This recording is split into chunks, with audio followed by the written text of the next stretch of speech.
bloccato a letto per 1 mese e mezzo a causa di un cinghiale. È lo scotto che un ciclista veneziano ha dovuto pagare per aver fatto una banale pedalata sui Colli, dove il problema dei cinghiali si sta facendo sempre più pesante. L'incidente è avvenuto qualche giorno fa a Castelnuovo di Teolo, una delle zone più amate dai ciclisti di tutto il Veneto per la varietà di percorsi e soprattutto per l'aria buona che si può respirare alle pendici del Monte Venda.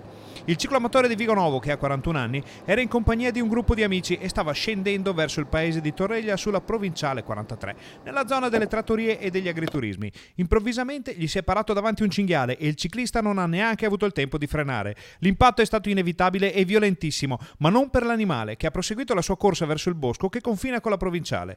Non è andata altrettanto bene al cicloamatore, che è caduto a terra ed è finito contro il guardrail sotto gli occhi dei compagni di gita.